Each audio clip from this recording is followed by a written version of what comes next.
3, verset 17 à 18. 2 Pierre 3, verset 17 à 18. Faisons vite.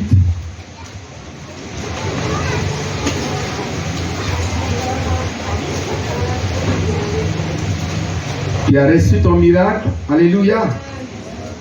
Ce matin, nous continuons pour la justice.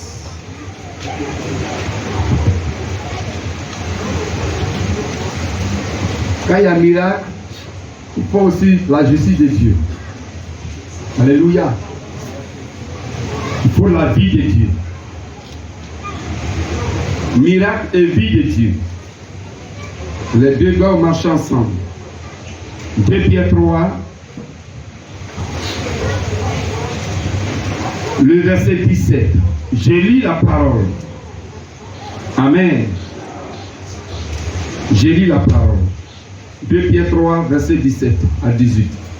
Vous donc, bien-aimés, qui êtes avertis, mettez-vous sur vos gardes de peur qu'entraînés par l'égarement des impies, vous ne veniez à déchoir de votre fermeté. Mais croissez dans la grâce et dans la connaissance de notre Seigneur et Sauveur Jésus-Christ.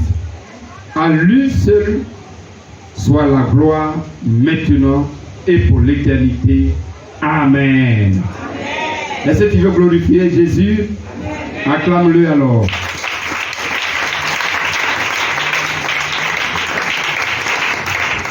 Alléluia. Amen. Le missionnaire consacré à Dieu est une personne avertie. Amen. Amen. Il dit, vous donc, bien-aimés, qui êtes avertis. Donc, nous sommes avertis. Dis à ton voisin, tu es averti. Tu es averti. C'est très important. Le chrétien est une personne avertie. Averti comment? Lorsque nous avons reçu la vérité, nous sommes avertis. Quand tu as reçu la vérité, tu es averti. Quand tu as reçu le principe de Dieu, tu es averti. Quand tu as reçu la volonté de Dieu, tu es averti. Tu sais le mal et le bien. Donc tu es averti. C'est pourquoi le monde dit un homme averti en vaut combien? Acclamons Jésus. Donc chaque missionnaire est un averti par le Seigneur Jésus. Ceux qui sont dans le monde, qui sont dans l'ignorance, ils ne connaissent pas l'avertissement de Dieu. Ils ne connaissent pas la vérité de Dieu. Ils ne connaissent pas la volonté de Dieu. Mais toi, le chrétien, tu connais la vérité. Et quand tu connais la vérité, tu es un averti. Et donc, qu'est-ce qu'un averti? C'est ce que je viens d'expliquer. Celui qui a connu la vérité. Nous sommes en Jésus, donc nous connaissons la vérité. Et notre vérité, c'est la personne de Jésus, dans sa mort et dans sa résurrection. Dans la Bible, il y a un homme qui s'appelle Noé. Dans Hébreux 11, verset 7, Noé a connu la vérité. Il a reçu la vérité divinement. Donc Dieu lui a parlé à Noé qui va détruire son monde. Le monde en son temps. Et Noé, lorsqu'il a reçu cet avertissement, Noé a pris cet avertissement à cœur et il s'est préparé comme un bon averti. Et même aujourd'hui, nous sommes avertis parce que nous connaissons la vérité et nous savons que le Seigneur Jésus vient bientôt. Et il a dit que je viendrai comme un voleur. Comment le voleur vient? Le voleur ne prévient pas. Mais le voleur s'y prend. Au moment où tu n'y penses pas, c'est là le voleur vient. Il dit, je viens comme un voleur. Donc nous devons toujours être prêts. Donc missionnaire, comme Noé a fait, devons faire de même. Nous devons nous préparer. Et c'est pourquoi dans la suite, il dit, vous donc, bien-aimés qui êtes avertis, dans la suite, il dit, mettez-vous sur vos gardes. Alléluia. Mettez-vous sur vos... Se mettre sur ses gardes. Alors ici, c'est prendre garde à soi-même. Fais attention à toi-même. Fais attention à ce que tu fais. Fais attention à ce que tu dis. Fais attention avec qui tu es. Sois prudent. Veille sur ta vie. Alléluia. Amen. Ne t'amuse pas.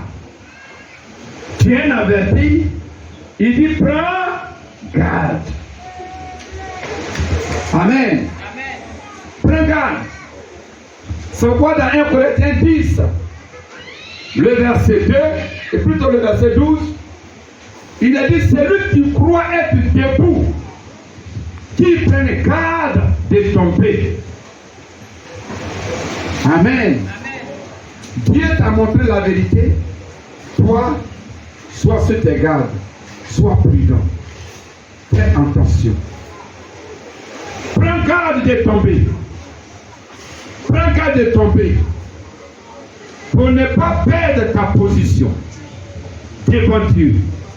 Alléluia. Amen. Tu as une position devant Dieu. Tu as une position devant Dieu.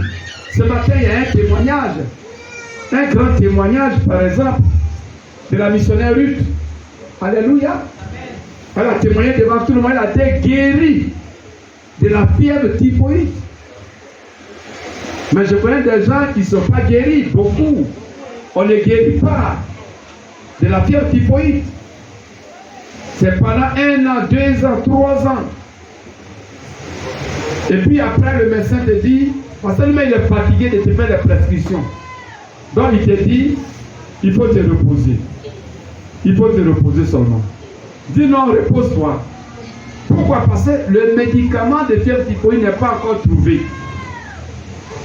On prend les antibiotiques pêle-mêle, on les mélange et puis voilà. Tout juste pour te donner un peu de force. Mais ce qui est d'être guéri de la typhoïde, ça, c'est un miracle de Dieu. Acclamons notre Dieu, le médecin par excellence.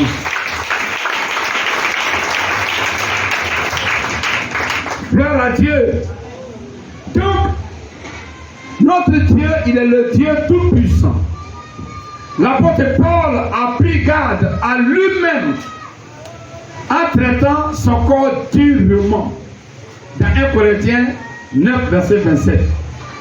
Il dit, je traite mon corps durement, afin qu'après avoir enseigné les autres, que moi-même je ne sois pas rejeté. Vous comprenez? 1 Corinthiens 9, verset 27. Donc chacun, tu dois prendre garde à toi-même. Si tu crois que tu es en Jésus, prends garde à toi-même. Alléluia. Amen. Tu ne dois pas vivre n'importe comment. Tu ne dois pas vivre en regardant les hommes de ce monde. C'est le monde qui doit copier sur l'église. Ce n'est pas l'église qui va copier sur le monde. Alléluia. Bien-aimé, prends garde à toi-même. Paul donne l'exemple ici. Il dit, je prends garde à moi-même. Je veille sur moi-même. En faisant quoi? En me traitant durement. Gloire à Dieu. Amen. Il dit, il se traite durement. Ça veut dire quoi? Certainement, quand il est tenté de faire ce qui n'est pas bien, alors il ne fait pas cadeau. Il ne cède pas à sa chair pour aller pécher. Mais il se traite durement. Reçois l'esprit de te traiter durement au nom de Jésus. Amen. Alléluia. Ne t'amuse pas. Pourquoi le chrétien averti doit-il se mettre sur ses gardes? Nous allons voir les deux raisons. Il y a deux raisons. Selon notre texte, je ne prêche pas un discours persuasif, mais la volonté de Dieu, la puissance de Dieu. Dans notre texte, et donc je reprends le verset 17. Vous donc, bien-aimés qui êtes avertis, mettez-vous sur vos gardes, de peur qu'entraînés par l'égarement des impies, vous deveniez à déchoir de votre fermeté. Donc ici, pourquoi tu dois être sur tes gardes? Premièrement, pour ne pas être entraîné dans l'égarement des impies. Dis Amen. Amen. Voilà. Pour ne pas être entraîné dans l'égarement des impies. Cela veut dire quoi? Pour ne pas se comporter comme les méchants, comme les incroyants, comme les corrompus, pour ne pas faire comme le monde perdu. Alléluia. Parce que quand tu es dans la victoire, l'ennemi te tire dans le monde, dans la perdition. Mais toi, sois sur tes gardes, afin de ne pas suivre la voie des perdus. C'est pourquoi la Bible dit, dans Somme 1, verset 1, jusqu'au verset 6, que heureux celui qui ne marche pas avec les méchants, qui ne suit pas leur voie, qui ne s'assoit pas avec eux, qui ne suit pas leurs conseils. Alléluia. Réveillez-vous et acclamez Jésus.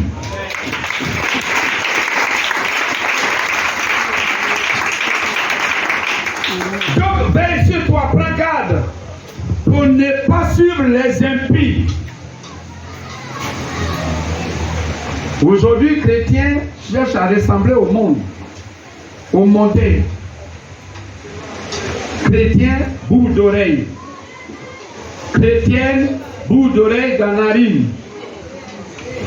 Chrétien homme, bout d'oreille dans l'oreille. Chrétien homme, long cheveux druides. Toutes ces choses-là, c'est quoi ça? On dit non, Dieu regarde au cœur. Mais qui a fait le corps alors? Alléluia. Donc quand Dieu te voit là, par rapport à ton corps là, il ferme ses yeux. Et puis il regarde ton cœur. Vraiment des bêtises comme ça. Amen. Dieu regarde ton corps. Il regarde ton cœur. Il regarde ton âme. Il regarde ton esprit. Comment toi tu peux limiter Dieu? Alléluia. C'est la voie des méchants. On veut être chrétien et en même temps ressembler au monde. Mais pourquoi tu es venu à Jésus? Comme tu n'étais pas fatigué alors. Alléluia. Chrétien qui va dans Maquis, qui va prendre un verre seulement. Ça c'est quoi ça? Alléluia. Tu as quel problème? Donc là-bas, là, tu n'étais pas encore fatigué. Tu es dans la maison de Dieu et tu es dans la maison des ruines, de destruction. Ce n'est pas bon. Donc évite. Alléluia. Sois sur tes gardes pour ne pas suivre l'égarement des impies. Que le Seigneur vous bénisse. Pourquoi? Parce que entre toi et les impies, c'est la nuit et le jour. Amen, amen. Quand tu es chrétien là, premièrement, tu dois voir ce que tu faisais dans le monde. Les milieux que tu fréquentais dans le monde. Donc, par rapport à cela, tu dois couper. Amen. Tu dois couper. Tu ne dois plus aller dans ces milieux-là. Tu ne dois même pas passer à côté. Dis Amen. Et acclame Jésus.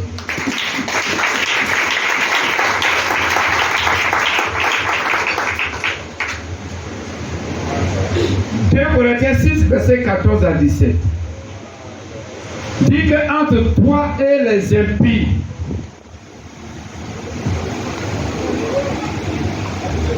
vous n'avez rien en commun. Dieu a mis une grande fossé entre vous. Voilà. 2 Corinthiens 6, verset 14. Il dit, ne vous mettez pas avec les infidèles sous un joug étranger. Car quel rapport y a-t-il entre la justice et l'iniquité? Qu'y a-t-il de commun entre la lumière et les ténèbres? Quel accord y a-t-il entre Christ et Bélial? Ou quelle part a le fidèle avec l'infidèle? Verset 16. Quel rapport y a-t-il entre le temple de Dieu que tu es et les idoles? Car nous sommes le temple de Dieu vivant. Comme Dieu l'a dit, j'habiterai et je marcherai au milieu d'eux.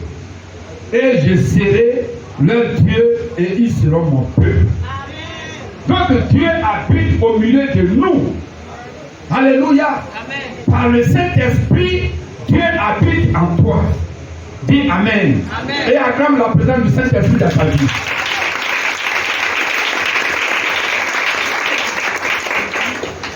Donc je ne suis pas n'importe qui pour faire du n'importe quoi et pour être n'importe où. Non. Comment toi, Christ est à toi? Et puis tu prends un petit niveau de cigarette. Tu es là. Et puis tu cherches que parce que les chrétiens, les responsables de l'église. Tu n'as pas honte. Hein? Petit niveau de cigarette depuis Jésus là. Mais il faut choisir, faire le choix. Christ à moi. Alléluia. La Bible, Paul dit, c'est l'espérance de la gloire. Acclamons la présence de Jésus dans notre vie. Donc Christ en moi, c'est la gloire de Dieu qui est en moi.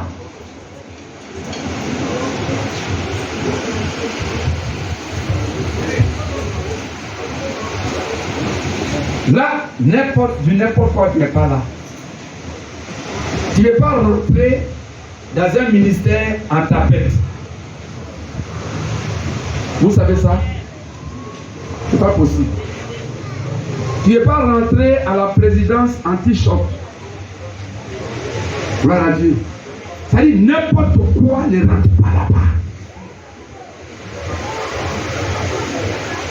Christ en moi, l'espérance de gloire est en.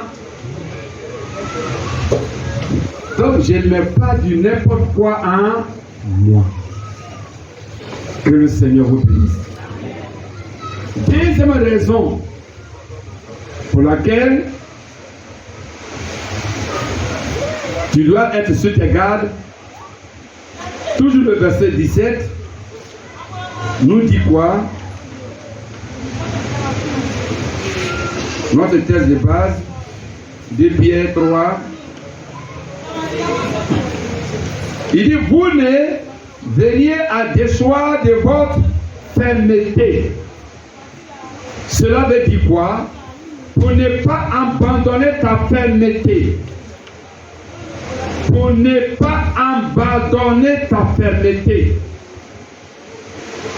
Si tu manques d'être sur ta garde, alors tu vas abandonner ton assurance. Et si tu as perdu ton assurance, tu as perdu ta récompense. C'est pourquoi Hébreux 10, verset 35 dit, n'abandonnez pas votre assurance, à laquelle est attachée une grande rémunération. Donc fais attention, sois sur tes gardes. Que le Seigneur vous bénisse. Donc missionnaire, prends garde. à toi-même pour ne pas abandonner ta fermeté. Donc sois ferme et inébranlable. Que les difficultés, les soucis, les problèmes, les attaques, les persécutions ne t'amènent pas à faiblir, mais sois inébranlable. Alléluia. Sois inébranlable. Même s'il y avait des difficultés, que tu sois plus fort encore au nom de Jésus. Et recevez la force au nom de Jésus. Si tu devais pour acclamer, pour recevoir au nom de Jésus, tu reçois maintenant.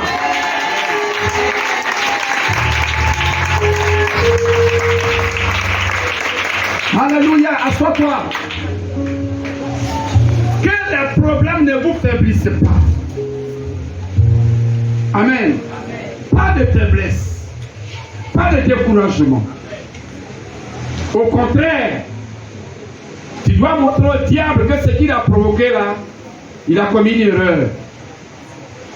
J'ai vu un lion poursuivre une gazelle. La gazelle se lançait plus haut. Se lançait. Et le lion poursuivait la gazelle. Doucement. Il avait l'intention de la prendre par la cuisse, par derrière. Et d'ailleurs, il avait l'intention d'attendre que la gazelle qui avait de courir plus fort que lui, le lion, que la gazelle soit fatiguée d'abord, avant de l'attraper. Mais une chose est arrivée au lion. Pendant la course, le lion est tombé dans un trou. Dis Amen. Amen. Quand le lion est tombé dans le trou, la gazelle est partie loin. Le temps que le lion se lève et se remet de sa douleur. Mais quand le lion a démarré, hey, en une seule minute, le lion a rattrapé la gazelle. Et le lion a attrapé la gazelle par le cou et l'a fait tomber sur place. Alléluia. C'est ce que vous devez être. Nous sommes les lions de la tribu de Judas. Acclamons Jésus et nous avons la force. Et plus que nous sommes attaqués, nous devenons plus violents au nom de Jésus. Alléluia. Plus que tu es attaqué, tu dois montrer au diable qu'il a commis une erreur. Tu ne dois pas pleurer. Tu as compris? Tu ne dois pas pleurer. Sois ferme et inébranlable. Le diable t'attaque pour que tu pleures et qu'il se moque de toi. Et qu'il se moque de toi. Mais il faut lui montrer qu'il a commis une erreur. Alléluia. Que le Seigneur vous bénisse. Que le Seigneur vous bénisse. Encore plus. Grand 4, comment prendre garde? On a vu qu'il faut prendre garde. Maintenant, comment tu dois prendre garde? Le verset 18 nous dit maintenant celui-là. Quelqu'un pour lui le verset 18.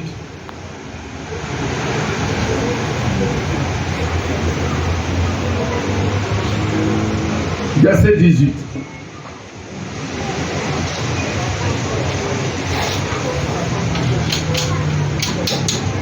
Je lis la parole de Dieu. Oui, allons-y. 2 Pierre 3, le verset 18. Plus fort, hein? Une voix de lion. Mais croissez dans la grâce. Mais croissez dans la grâce. Et dans la connaissance de notre Seigneur. Et dans la connaissance de notre Seigneur. Et Sauveur Jésus-Christ. Et Sauveur Jésus-Christ. À lui soit la gloire. Maintenant et pour l'éternité. Amen. Amen. Acclamons la parole du Seigneur.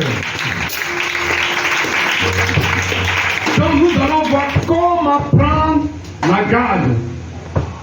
On a déjà vu pourquoi prendre la garde, mais comment prendre la garde maintenant.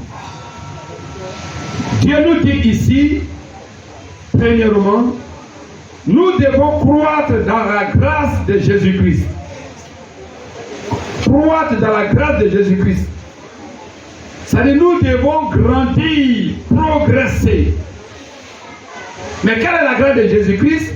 La grâce de Jésus-Christ, c'est sa mort à la croix. Et Jésus est mort pour détruire les œuvres du diable, pour nous libérer de la captivité.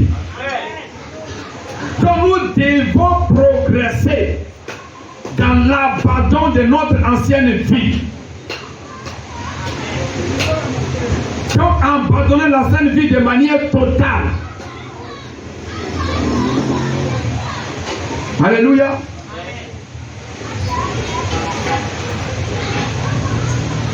Dis à ton voisin de manière totale. Il y a un problème dans l'église parce qu'on abandonne un peu. Un peu seulement. Pour blaguer ou pour se faire une image. Mais quand on rentre dans le fond de la vie, il n'y a rien de Jésus. Donc nous devons progresser, grandir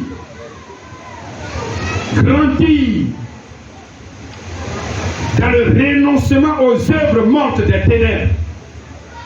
Nous devons grandir dedans.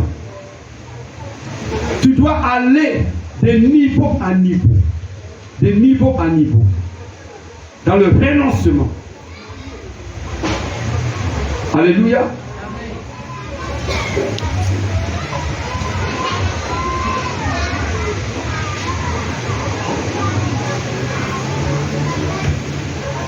C'est comme au niveau de la colère, il y a 3 niveaux. Au niveau de la colère, il y a 3 niveaux. Le premier niveau, c'est se mettre en colère et puis se battre. Amen. Je sais que tout le monde a fait ça. Voilà. Quand tu viens à Jésus, quelque part, Jésus a dit, Paul a dit, quand vous vous mettez en colère, que le soleil ne se couche pas sur votre... C'est là, beaucoup de chrétiens s'arrêtent.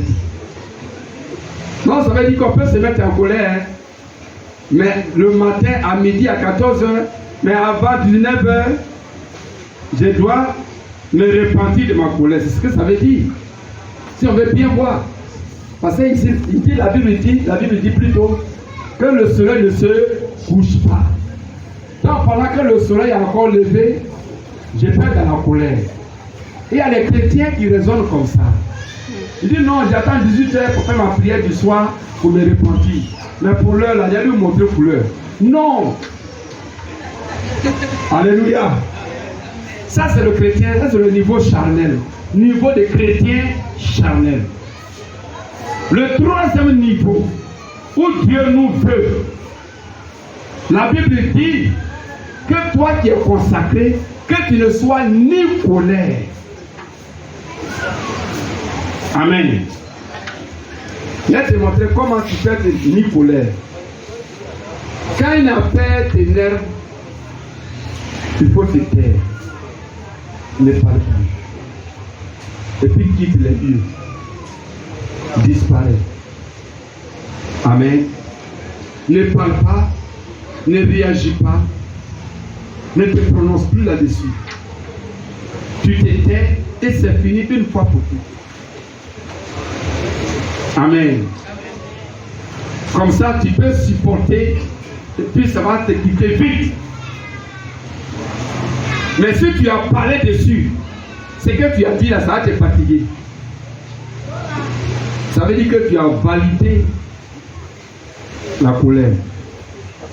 Et Dieu veut que nous soyons ni colère. C'est un exemple. Il faut aller plus loin dans le renoncement. Que le Seigneur vous bénisse. Que le Seigneur vous bénisse. Donc, missionnaire, continue de marcher de progrès en progrès dans cette grâce de renoncement aux œuvres des ténèbres. Personne n'a fini. Pasteur, tu n'as pas encore fini. Ancien, tu n'as pas encore fini. Diacre, tu n'as pas encore fini. Responsable, tu n'as pas encore fini. Ouvrier, tu n'as pas encore fini. Fidèle, tu n'as pas encore fini. Membre, tu n'as pas encore fini. Qui que tu sois, tu n'as pas encore fini. Tu dois progresser dans cette grâce jusqu'à ressembler à la personne de Jésus. Acclamons Jésus.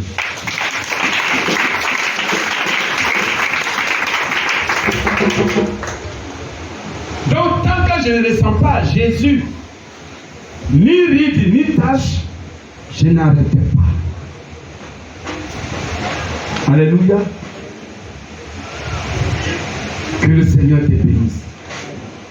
Deuxième manière de prendre garde, c'est de croître dans la connaissance. Croître dans la connaissance. C'est ce qui est écrit ici. Mais croissez dans la grâce et dans la connaissance de notre Seigneur et Sauveur Jésus-Christ. N'est-ce pas? Voilà. Donc, croître dans la connaissance de Jésus-Christ. Cela veut dire quoi? Il faut grandir dans la mise en pratique de la parole de Dieu. Dis Amen. Il faut grandir dans la mise en pratique de la parole de Dieu. Tu peux prendre une parole de Dieu. Hein, Madame Yalouko? Tu peux prendre une parole de Dieu. Certainement, tu la mets en pratique en partie. Mais pas totalement. Amen. Quelqu'un a dit, moi je donne la dîme de mon travail. Mais ce que je reçois à gauche, à droite, ça ne donne pas ma dîme. C'est un exemple. Mais Dieu a dit tout ce qui te revient. Alléluia. Tout ce qui te revient. Ce qu'on t'a donné, ce qui est de ton travail, de ton salaire, tout ça là, tout ce qui te revient.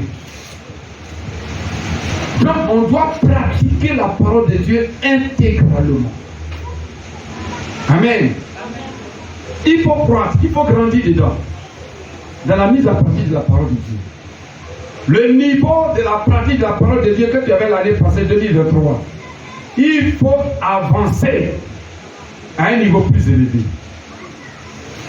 Gloire à Dieu. Que le Seigneur vous bénisse. Que le Seigneur vous bénisse. Que le Seigneur vous bénisse. Que le Seigneur vous bénisse. Voilà. Alléluia. Acclamons Jésus.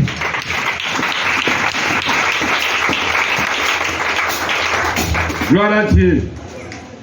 Donc, missionnaire, étant chrétien averti, mettez-vous sur vos gardes pour ne pas être entraîné par l'égarement des impies et en ne pas en pardonner votre assurance. En faisant quoi? En croissant dans la grâce et dans la connaissance de notre Seigneur Jésus-Christ. On se tient debout.